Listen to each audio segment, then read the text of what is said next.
ከተከፋፈላችሁ በኋላ ምን ታደርጋላችሁ? ምን ማለት ነው? ሰው ደሞዝ ከተቀበለ በኋላ ምን ያደርጋል? ትልቁ ነው እንደማለት። እኛም ልጅ ወለን የራሳችን ብዙ ቀዳዳዎች አሉ። ከሰከሰኝ ስርታይ ልጅነት ጨዋታዬ ሆያ ሆዬ ሆ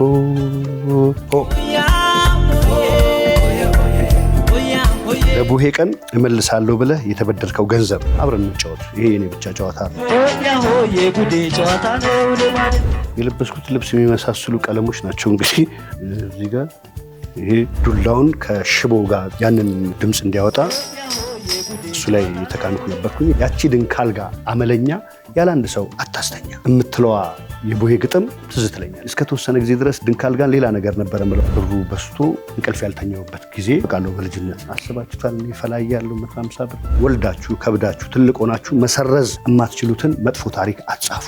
በባህል ጉዳይ ላይ እናስብ አንዳንዴ። እግዚአብሔር ይስጣችሁ ፕሮዲውሰሮች። መሰናበቻ ለእናንተ ስጦታ። የዚህ ፕሮግራም የክብር ስፖንሰር ቡና ባንክ። ክፈት በለው ተነሳ ይህን አንበሳ፣ ክፈት በለው በሩን የጌታዬ ሆያ ሆዬ ሆ ሆ ብለን ነው እንግዲህ የምንጀምረው። የጎዳደለውን የሚቀጥለውን ግጥም እንዴት መባል እንዳለበት በእናንተ ሰፈር በእናንተ አካባቢ ምን እንደሚባል ደግሞ ቀጥሉት። ይሄ የእናንተ ስጦታ ነው። አሁን ክቡራን ተመልካቾቻችን የዘጠናዎቹ የቡሄን ማስታወሻ የቡሄን ትዝታ እኔ አካባቢ ላይ እኔ ሰፈር ላይ እንግዲህ በተለያየ የኢትዮጵያ ክልሎች በተለያየ የኢትዮጵያ አካባቢዎች ላይ አሸንዳ አለ፣ ሶለል አለ፣ ሻዳ አለ። ይሄ የሴቶቹ ጨዋታ ነው። ሴቶቹ የሚደምቁበት የሚዋቡበት። ከዛ በፊት ግን ቡሄ ወይ ደግሞ ሆያ ሆዬ አለ። ሆያ ሆዬ ሆ ሆያ ሆዬ ሆ ሆያ ሆዬ ከነ ቅድመ ዝግጅቱ የዝግጅቱም ቀን ከዝግጅቱም በኋላ እኔ አካባቢ አዲስ አበባ አካባቢ ያሉት ነገሮች እንግዲህ በአራቱም የኢትዮጵያ አቅጣጫዎች በሰሜን፣ በደቡብ፣ በምስራቅ፣ በምዕራብ ብዙ ያጨፋፈር ስልቶች አሉ። የጅራፍ መስራቱ፣ የጅራፍ ማጮሁ፣ የጉሙ ያጎጆ ቤት ውስጥ እሳት ሲቀጣጠል የጎጆ ጫፍ ላይ የሚወጣው ጭስ ከክረምት ጋር ልጆች የሚዘጋጁበት ዝግጅት፣ ጭቃው፣ ሸርተቴው፣ መውደቅ መነሳቱ ሁሉ በኢትዮጵያ በአራቱም አቅጣጫ ሁላችንም በወላጆቻችን በዘመዶቻችን የምናውቀው ትዝታ ነው። እኔ ደግሞ አዲስ አበባን ወክዬ የአዲስ አበባ አራቱም አቅጣጫ ላይ ይወክላቸዋል። እንደዛ ነው ወይ ደግሞ እኔ አካባቢ ላይ ሊደረጉ የሚችሉ ነገሮችን ሁላችሁም ስለምትጋሩኝ እሱን ለመጫወት እዚህ ተገኝቻለሁ። አሁንም እንኳን አደረሳችሁ። በመላው ዓለም ያላችሁ ኢትዮጵያውያን፣ ኢትዮጵያ ውስጥም ያላችሁ መጪውን በደስታ ለመቀበል በተስፋ ለመቀበል ተቀብለንም ደግሞ መልካም እንዲሆንልን በእኔ በመውደድ ክብሩ በዘጠናዎቹ ስም እንዲሁም በአርትስ ቲቪ ስም እመኛለሁ። መልካም ጊዜ። እኛ ዘጠናዎቹ ነን። አብረን እንቆይ። በነገራችን ላይ ይኸው በሰፌድ ነው እንግዲህ ጥያቄውን ያዘጋጁልኝ። እንግዲህ ሰፌድን ማቀው ገብስ ቆሎ ምናምን አተር ምናምን ሲበላበት ነበር። ይሄ እንግዲህ ያው ከእናቴ የተወሰደ ነው። ኬሮ ከሷ የተወሰደ ሰፌድ ነው። እንግዲህ ለዚህ ላውለው ነው እንግዲህ ይዤ የመጣሁትና ስለዚህ ይሄንን ሳምንታችን ያለፍነው ቀናቶች በሆያ ሆዬ በጅራፍ በሙልሙል በሳንቲም በጭፈራ በግጥም እያንዳንዱ ሰው ባለው አካባቢው በሰጠው መጠን አሳልፈነው አይተነው መተናል። ዛሬ ላይ እስቲ ትዝታውን እናውራ። አሁንም በድጋሚ ዘጠናዎቹ ነው የተዘጋጀልኝን ጥያቄ እያነበብኩኝ እኔ ፊልም ማድረጋቸውና ማስታወሳቸውን ነገሮችን ለመጫወት እሞክራለሁ። እስቲ ከጻዕዳ ልጀምር። ነጭ በስማም ደግሞ ርዝመቱ ወረቀቱ። እንግዲህ የመጀመሪያው ጥያቄ በጣም ረጅም ነው፣ ግን አሳጥሬ የምትወደው የቡሄ ዘፈን። እውነት ለመናገር ሁሉንም የቡሄ ዘፈኖች የየራሳቸው ቅርጽና የዜማ አካሄድ አላቸው። ዋናው ባህሉ የሰጠንን ተንተርሰው የሰሩበት መንገድ ማለት ነው። ግን በቃ ልክ በዓል ሲመጣ አቡነ ሻደነውን በቃ እንደ ድግስ እንደሚመስለን ሁሉ በቡሄ ጉዳይ ቀጣጥሎ የሰራውን የሰለሞን ደነቀን የቡሄ ዘፈን በጣም ወደዋለሁ። ስሜቱንም ድባቡንም ያመጣልኛል። የኔ ስሜት ነው። እናንተ ደግሞ ከስር የንትና እኔ ይሄ ነው ትዝታዬ። ያው ሽቶና ሙዚቃ ይባል የለ። ስለዚህ ሁላችንም ትዝታ ስላለን እና የሰለሞን ደነቀ ቀሰቀሰኝ ትዝታዬ የልጅነት ጨዋታዬ ሆያ ሆዬ ሆ። እንግዲህ ከስቱዲዮ ብትለቁልኝ ደግሞ ደስ ይለኛል። ወይ ደግሞ አጠገባችሁ ካለ ከፍታችሁ ቀጥሉት። ሆያ ሆዬ ጃማዶ ሲስቼሰ አጋፋሪ ይደኩሰ አሁን የሚቀጥለው ጥያቄ ላንብብ። ምንድነው ነገሩ? ይሄ ነገር እሺ ለቡሄ ቀን እመልሳለሁ ብለህ የተበደርከው ገንዘብ እንዴ? በደንብ ከየልደታ አካባቢ ልጆች ለቡሄ ቀን በቃ የመጨረሻው በቃ ሳንቲም እንደምናገኝ ወይ ደግሞ የሆነ ነገር ተሰጥቶን ሸጠን ገንዘብ እንደምናገኝ ስለሚታወቅ ለቡሄ ለእንቁጤ ምናምን ተብሎ ሳንቲም መበደር የትኛውም የሀገራችን ቦታዎች ላይ እንዳለ ገምታለሁ። እኔ ግን እንደዚህ ነበር ማድረገው። ስለዚህ እንደውም ተበድሬ ሳንቲሙን ለሌላ ነገር ለማዋል ከማሰብ የተበደርኩት ሰው እየጨፈር የተበደርነው ሰው ሲመጣ ወይ ሲያልፍ ላለመታየት ሁሉ ጥረት ታደርጋለህ፣ ላለመክፈል ማለት ነው። ሳንቲሟ ትንሽ ልትሆን ትችላለች። ለምን ቀጣይ የቡሄ ሳንቲም ወይ የቡሄ ሽልማት እኛ ሰፈር አካባቢ የራሱ በረከቶችን ወይ ደግሞ የራሱ ቀጣይ ነገሮችን ስለሚያደርግ ማለት ነው።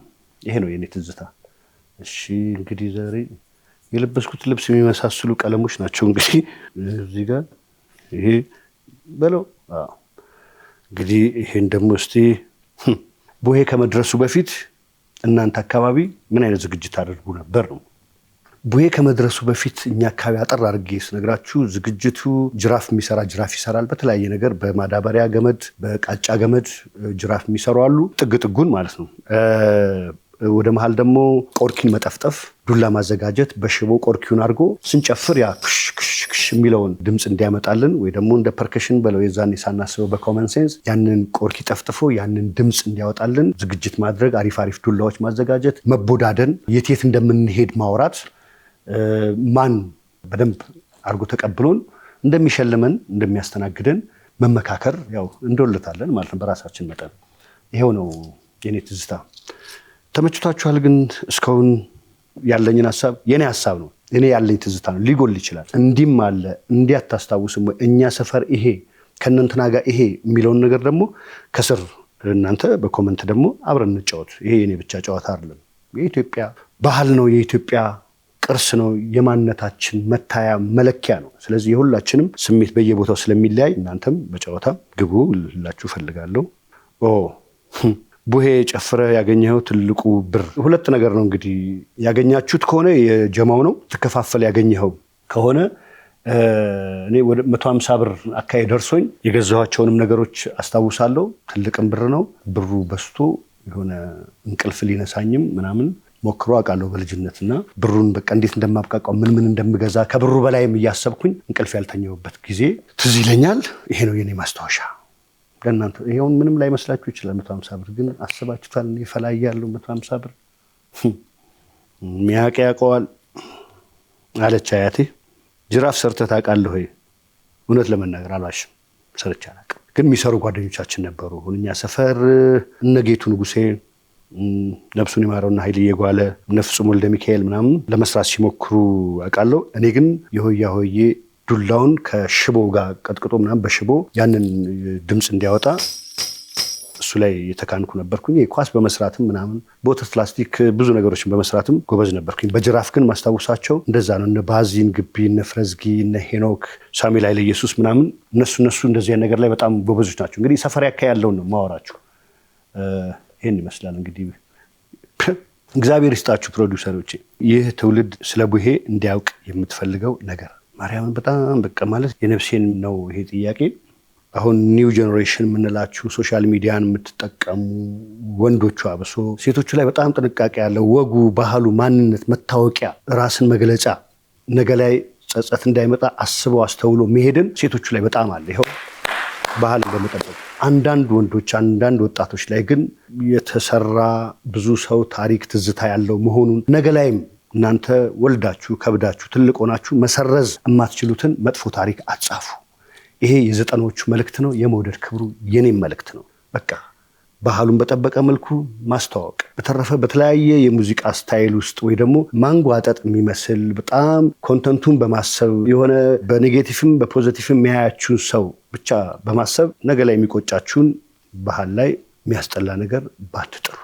ነገ የእናንተው ታሪክ ነው። የሰለጠነው ዓለም ላይ ያሉት ከዚህ ከኢትዮጵያ የሄዱ ወጣቶች በእናንተው ዕድሜ ዓለምን ካዩ በኋላ ግን ማንነት የሚባለው አሻራ፣ ማንነት የሚባለውን መታወቂያ ፊል ሲያደርጉት ወደ ልባቸው ሲመለሱ በሙዚቃም አሳምረው በስሜትም በባህል ልብስም አሳምረው ሲሰጡን እያየን ነው።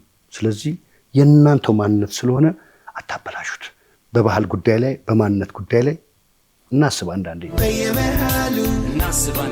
በሚለው በኃይሌ ሩት ዘፈን እናስተውል አንዳንዴ በሚለው ሐሳቤን ወደ እናንተ አደርሳለሁ ማለት ነው። ያው ይቅርታ የታላቅነት መልእክቴ ነው።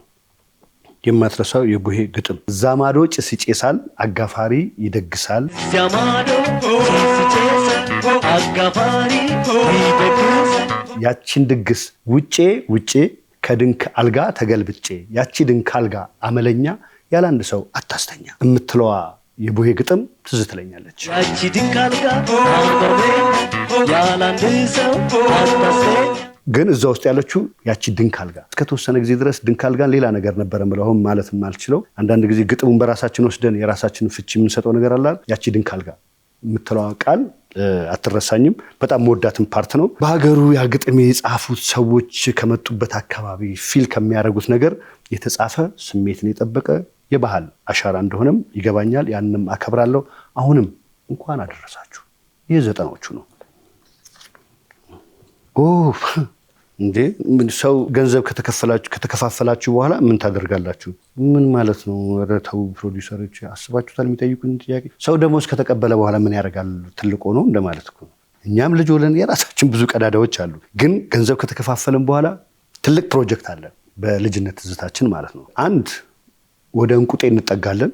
እንቁጣጣሽ ይመጣል፣ አዲስ ዓመት ማለት ነው። ስለዚህ የቡሄ ወይ ደግሞ የሆያ ሆዬ ሳንቲም ብቅል ተራ አካባቢ የኤልኤን ሰው ወክዬ ነው ልደታና አካባቢውን ይሄ መርካቶ፣ ኮልፌ፣ ጦር ኃይሎች፣ ሜክሲኮ፣ ተክለ ሃይማኖት ምናምን ያን ዙሪያ እንግዲህ ወክዬ ነው የማወራው። ሌላም አካባቢ አዲስ አበባ እንደዛ ነው እንግዲህ ሰው አንዳንዱ ሰው ከረሜላ ይበላበታል፣ ብስኩት በቃ ብርቃችን ሆኖ ሻይ ቤት ምናምን ሄዶ የሚያጠፋ ሰው አለ። እኛ ሰፈር አካባቢ ግን ከተቀበልን በኋላ ብቅል ተራ አካባቢ ከከረዩ መሀል ላይ ያለ ወይ ደግሞ ምን አለሽ ተራ የአበባ ቀለም የአበባ ሉክ ኮፒ ለማድረግ ደግሞ የተገዛ አበባ ሉክ ላይ ደግሞ ካርቦን ምናምን ገዝተን ብሩን ከፍ ወዳለ ደረጃ እናደርሳለን። የሆያ ሆዬ ሳንቲም ወደ አበባ ሉክ አደገ ማለት ነው። እና እሱ ከተሸጠ በኋላ ደግሞ ደብተር መግዛት ሊሆን ይችላል። ለትምህርት ቤት የሆነች የሚያስፈልገን እርሳስ በኮምፓስ ምናምን ለዛ ብቻ ያቺ ብሯ የምትችለውን ነገር ለመግዛት እናጠራቅማለን፣ እናስቀምጣለን። ሻግ ይመታል እንዳያጠፋፉን የሆነ ጉልቤም እንዳይወስድብን ማለት ነው። ስለዚህ የቡሄ ሳንቲም ይሄን ነው የምናደርግበት። መርካቶ አካባቢ ልደታ አብነት አካባቢ ወደ ቢዝነሱ የሚያደላ ሀሳብ ነው የምናስበው ማለት ነው። ምን ይመስላችኋል? እዛ አካባቢ ያላችሁ ሰዎች ኤልኤ ልደታና አካባቢው በዛ ዙሪያ እንግዲህ ሆያ ሆዬ ይሄን አይነት አካሄድ ይሄዳል ማለት ነው። ይረረበለው የእናንተ ሰፈር ሆያ ሆዬ ምን ለየት ያደርገዋል? ለየት ያደርገዋል ግን አዎ ይመስለኛል። አሁን ከምጫወተው ሌላ አካባቢ በአራቱም የኢትዮጵያ አቅጣጫ በእናታችሁ ኧረ እኛ አካባቢ የተለየ ነገር አለው የምትሉትን ልብ ያላችሁ ጻፉ። እኛ ሰፈር ግን አሁን ለምሳሌ ሙልሙል የሚሰጥ ሙልሙል ይሰጣል። ድፎ ዳቦ ቆራርሶ ድፎ ዳቦ የሚሰጥ ይሰጣል። ሳንቲም የሚሰጥ ይሰጣል፣ ገንዘብ ማለት ነው። በተረፈ ግን ለምሳሌ መርካቶ አካባቢ ብንገባ ከአብነት በላይ ብንሄድ ወይ እዛ ዙሪያ የንግድ አካባቢ ላይ ያለ የሆያ ሆዬ አጨፋፈር ለምሳሌ ድንች ተራ ፌስታል ይዛሉ። ድንች የሚሸጥ ሰው ድንች ይሰጣል። እሱን አጠራቅመው ያንን ድንች የሚገዛቸው ሰው ጋር ሸጠው ድንቹን ወደ ገንዘብ ይቀይራሉ ማለት ነው። ሽንኩርትም እንደዛው ካለው መደብ ላይ አንስቶ ይሰጣል። እንኳን አደረሳችሁ ማለት ነው። መርቀው ይሄዳሉ። ዶሮ ተራ ስንኖር ዶሮ ተራ ዶሮ አይሰጥም፣ በቃ ሳንቲም ይሰጣሉ ማለት ነው። እና ጣን ተራ ጣን ይሰጣል። በቃ አጠገባቸው ያሉ የሚሸጡትን ነገሮችን በመስጠት ሆያ ሆዬን ይታደማሉ። እንኳን አብሮ አደረሰን ይላሉ። መደብ ላይ ቁጭ ያሉ ነጋዴዎች ማለት ነው። እናቶችም አባቶችም ወንድሞችም ማለት ነው። የሚያስቀው ደግሞ ለምሳሌ ኮባ ተራ ኮባ የሚሸጡ እናቶች ኮባው የተጠቀለለውን ኮባ ለድፎ ዳቦ መድፊያ የሚሸጡትን ኮባ ይሰጡና አጠራቅመው እነዛ ሰዎች የሰጧቸውን ኮባ ወይ ሊገዛ የመጣ ሰው ጋር ፊት ለፊት ቆመው ያን ሸጠው የሚያገኙትን ሳንቲም ይወስዳሉ። ወይ ደግሞ የተሰጣቸውን ኮባ ወስደው ደግሞ ለሌላ ኮባ ሻጭ ሸጠው ገንዘብ ይሰራሉ። በዚህ መልኩ መርካቶ አካባቢ አብነት አካባቢ ምሳሌ ባልቻ ሆስፒታል አካባቢ እነ ጸጋዬ እነ ደግፌ እነ ጸጋ እነ ደምሴ የተባሉ ፍራፍሬ ነጋዴዎች የቤተሰቦቻችን ወዳጆች አሉ። ባልቻ ሆስፒታል ፊት ለፊት ያሉ ፍራፍሬ ቤቶች እዛ አካባቢ ሙዝ፣ ብርቱካን ያላቸውን ነገር ከበድ ያለ ወይ ገዘፍ ያለ ነገር አይሰጡም። ሙዝና ብርቱካን ግን ሆያ ሆዬ ለሚጨፍር ሰው ሰጥተው ልጆቹ ይበሉታል። ይሄን እንኳን ወስዶ አይሸጡትም። እንበለዋለን ወይ ደግሞ እንከፋፈለዋለን ቆርጠን ማለት ነው። በዚህ መልኩ ሆያ ሆዬን እኛ እናስተናግዳለን። ይሄ ነው በትንሹ። ያው በእናንተ አካባቢ ደግሞ ብዙ አይነት ምርቃትም ስጦታም ሊኖር ስለሚችሉ አሁንም ተሳተፉ፣ ራሳችሁን አስተዋውቁ፣ ያላችሁበትን አካባቢ ምን እንደሚመስል ቀለሙን ተናገሩ። ቀለመ ብዙ ስለሆነ ኢትዮጵያውያኖች ማለት ነው። ጋሽ ኃይሌ ገሪማ ወይ ደግሞ ፕሮፌሰር ኃይሌ ገሪማ ትልቁ የፊልም ሰው ወይ ዳይሬክተር የተናገረው አለ። ጎንደር ጎንደር ትላለህ ሲሉት እኔ ማቀው ጎንደርን ነዋ። ጎጃምን የሚያቅሰው ደግሞ ስለ ጎጃም ይስራ፣ ትግራይን የሚያቅሰው ስለ ትግራይ ይስራ፣ ጉራጌን የሚያቅሰው ስለ ጉራጌ ይስራ። ሰው የሚያቀውን ሲሰራ ምሉ ይሆናል ወይ አሪፍ ይሆናል። እኔም ማቀውን የአካባቢዬን ነው እንጂ ሁሉንም አገር ይወክላል አይደለም። ሁላችሁም ደግሞ የራሳችሁን ትዝታና የሰፈራችሁን ቀለም የሀገራችሁን ቀለም ደግሞ ጻፉ፣ እንወያይ፣ እንጫወት። አሁንም እንኳን አደረሳችሁ። ሰፈር ስትጨፍሩ ያንተ ሚና ምን ነበር? የታወቀ ነው። የኔን ካራክተር አሁን ራሱ አድጎ አታዩትም? በጣም ማስተባበር ጎበዝ ነበርኩኝ። ማቦዳደን ለምሳሌ ከበዛ ቁጥሩ በሁለት ቡድን ማድረግ፣ የተለያየ ቀለም ያለው በቃ ሳንቲም ያዥ፣ ግጥም አውጪ፣ ተቀባይ፣ አክቲቭ የሆነ ሰው ከልጅነቴም ጀምሮ ማቦዳደን የኔ ሚና ነበር። እንደዛ ነገር ላይ ጎበዝ ነበርኩኝ። እሱ ፓርት ነው ያደገው። አሁንም ያው ሰው መሰብሰብ ሰው እንትን ማለት ትችልበታለህ። ሆያ ሆዬ ምኑ ይገርምሃል። እውነት አሁን ይሄ ከልጅነት ጨዋታ ከባህል ትዝታ ውጪ የሚገርመኝ ባላንስ ማድረጉ፣ ይሄ እኩልነት የሚያሳይ የባህል ጭፈራ እርስ በራሳችን እንድንከባበር እርስ በራሳችን እንድንተያይ የተደረገበት ታስበው ነው ሊሆን የሚችለው። የጻፉት ሰዎች ይሄንን ፈጥረው እስከዛሬ እንድናመጣው የሰጡን ሰዎች ይሄን አስበው የተቀመጠ የባህል ዜማ ይመስለኛል። የሚሰጠው ነገርን ሁሉም ሰዎች ወይ ደግሞ ሁሉም ልጆች ያውቁታል። የሚሰጠውን ሳንቲም ሁሉም ሰው ያውቀዋል። መጨረሻ ላይ ተደምሮ መከፋፈሉ እንዳለ ሆኖ ማለት ነው። ስለዚህ ያ እኩልነት ያለውን ሳንቲም እያንዳንዱ ሰው ማወቁ፣ ቁጭ ብሎ ደግሞ ያለውን ሳንቲም የእድሜ ጣሪያ የእድሜ ከፍታና ዝቅታ ሳይለያይ አንድ በመሃል ሻግ የሚመቱ ሳንቲም ለብቻ የሚያደርጉ ይኖራሉ። ግን በነፃነት ሲከፋፈሉ ሁሉም የ10 ዓመቱም የ14 ዓመቱም የ9 የ8 ዓመቱም ባለው የሳንቲም ክፍፍል ውስጥ እኩል መከፋፈላቸው አሁን አድጌ ሳስበው ብዙ ነገር ይናገራል። ብዙ መግባባትን የሚያሳይ ኢትዮጵያዊ ቀለም ወይ ደግሞ ሰውኛ ቀለም ነው ብዬ ነው በኔ እይታ። እናንተስ ደግሞ ምን ይታያችኋል? እዛ ውስጥ ምን አይነት ነገሩ በጣም ፎከስ ይደረግ፣ ምን አይነት ነገሩ እንደ ትልቅ ሐሳብ ለአገር፣ ለሰፈር፣ ለመንደር፣ ለሰው ልጆች ይጠቅማል ትላላችሁ? ወደ ጥሩ አፕሮችም መጥቶ የሚለውን ወደ እናንተ ደግሞ ይሄን ጥያቄ መልሳለሁ። እናንተም ተሳተፉበት። ክቡራን ተመልካቾቻችን እንግዲህ የተዘጋጀልኝን ጥያቄ በመሶብ እንደ ቆሎ ተዘጋጅቶ እነዚህ ነገሮችን እስቲ እንደ ቆሎ ልመልሳቸው። የነበረን ቆይታ በትንሹ እኔ አካባቢ ያለውን እኔ ልጅነት ላይ እኔ ትዝታ ላይ ያለውን እነዚህ ነገሮችን ለመጫወት ሞክሬያለሁ። በነገራችን ላይ የረሳሁትን አንድ ነገር ላውራ። ችቦም ሊመጣ ሲል ከሰፈር ልጆች ጋር በኩሽኔት የፊቱ 2 መሪ ያለው ከኋላ በረባሶ ወይ ደግሞ በጎማ ፍሬን ምናምን ተዘጋጅቶለት እየገፋን ታላላቅ ወንድሞቻችን ወይ ደግሞ ጓደኞቻችን ወደ አየር ጤና አልፈው ወለቴን አልፈው ረጲ የሚባል ቦታ ሁሉ ሄደው ችቦ ገዝተው ከሴ ሌላም የችቦ ስሞች አሉ። ከሴ ነው ትዝ የሚለኝ። እነሱን ለማገዝ ሄደንም ለችቦ የሚሆን ግብአት ወደ ሰፈራችን ሲያመጡ እነሱን በማገዝ ለመንሸራሸር ሳይደክመን እየገፋን ደርሰን እንመለስ ነበር። ለቡሄ ችቦም ለማምጣት ያ ችቦ ለእንቁጤም ይቀመጣል፣ አዲስ ዓመት ማለት ነው። መመለስ ያለበት ይመለሳል። ለመስቀልም ያ ችቦ መድረቅ ያለበት ቦታ ላይ ደርቆ ለሽያጭ ይቀርባል ማለት ነው። እነዚህ ትዝታዎች አሉ። ክቡራን ተመልካቾቻችን እንግዲህ የነበረን የችቦም ያባሉክ መሸጥም ቀለም እንዴት እንደሚገዛ የሆያ ሆዬ ዝግጅትም በትንሹ ይሄን ይመስል ነበር። እኛ 90ዎቹ ነን።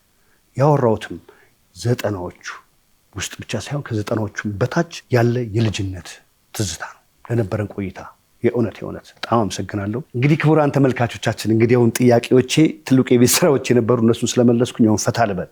መሰናበቻ ለእናንተ ስጦታ።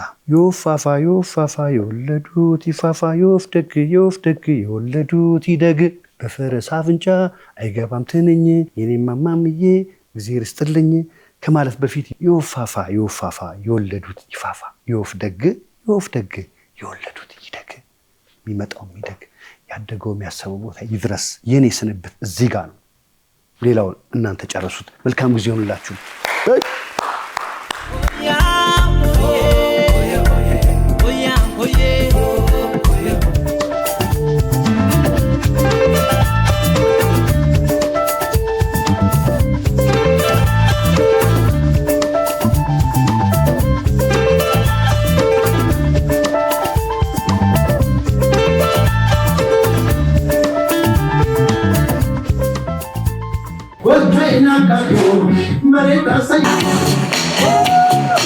የመድኃኔዓለም ያለ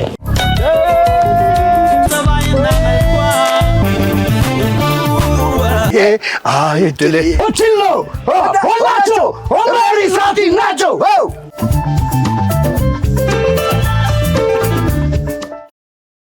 የዚህ ፕሮግራም የክብር ስፖንሰር ቡና ባንክ